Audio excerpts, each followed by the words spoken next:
సింహాచలం గిరి ప్రదక్షిణ నిర్వహణపై జిల్లా యంత్రాంగం తీవ్ర విమర్శలు ఎదుర్కొంటుంది. ముఖ్యంగా వాహనదారులు మాత్రం తీవ్ర అసహనం వ్యక్తం చేశారు.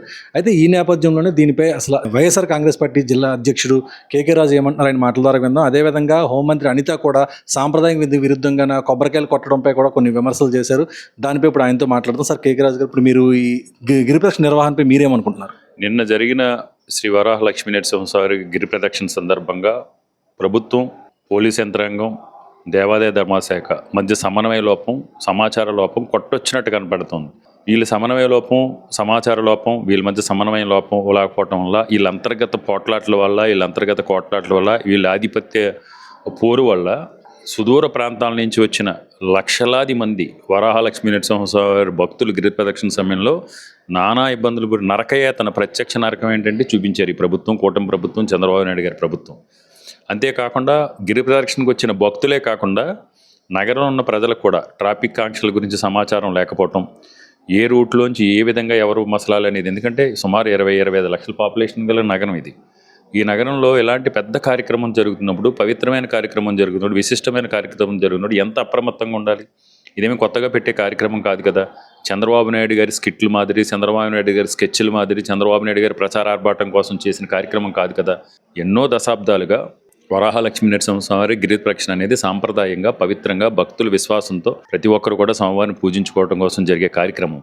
ఇలాంటి ఒక పెద్ద కార్యక్రమంలో అసలు కనీసం బాధ్యత లేకుండా, బాధ్యతారాహిత్యంగా అసలు దేవాదాయ ధర్మశాఖ మంత్రి గారు కానీ, దేవాలయ చైర్మన్ గారు కానీ ఏం చేస్తున్నారు? వీళ్ళందరూ మౌనవ్రతాలు చేస్తూ ఉన్నారా? ఒకవైపు ఏమో హోమ్ మినిస్టర్ అనిత గారు మాట్లాడుతూ లేని సాంప్రదాయాలను తీసుకొచ్చి తులిపవంచ అంటే 6 చోట్ల తులిపవంచాలు పెట్టాం, ఎక్కడ కొబ్బరికాయ కొట్టుకున్నా, ఎక్కడ ప్రదక్షిణ చేసుకున్నా, ఎక్కడైనా గిరి ప్రదక్షిణ చేయొచ్చు అని సాంప్రదాయాలు పక్కన పెట్టడం. పండితులు ఎవరు మాట్లాడాలి? ఒక సాంప్రదాయాన్ని, ఎన్నో దశాబ్దాల చరిత్ర కలిగిన పవిత్రమైన శ్రీ వరాహలక్ష్మీ నరసింహస్వామి వారి యొక్క దేవస్థానానికి సంబంధించి ఏదైనా ఒక కార్యక్రమం జరిగినప్పుడు, ఒక పవిత్ర కార్యక్రమానికి సంబంధించి ఏదైనా మీరు చేంజెస్ చేసినప్పుడు, సాంప్రదాయాలు మార్చినప్పుడు, ఆచారాలు మార్చినప్పుడు దాని గురించి ఎవరు మాట్లాడాలి? దానికి సంబంధించిన పండితులు మాట్లాడాలి.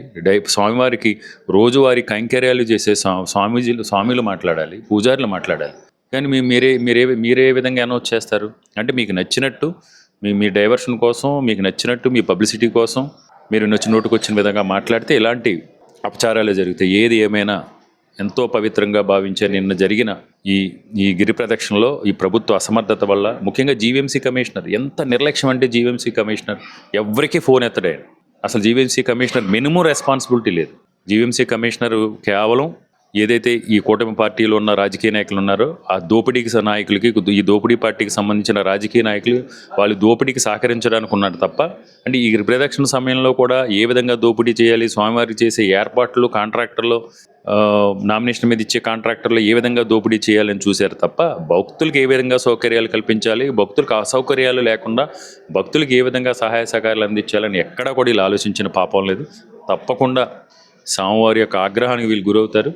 వీళ్ళు చేసిన పాపానికి, వీళ్ళు చేసిన అపసారానికి వీళ్ళు శిక్ష అనుభవిస్తారు. ఏది ఏమైనా నిన్న జరిగిన దీనివల్ల వీళ్ళు తక్షణం ఎంక్వైరీ చేయాలి. దీనికి బాధ్యులైన వాళ్ళందరినీ కూడా శిక్షించాలి.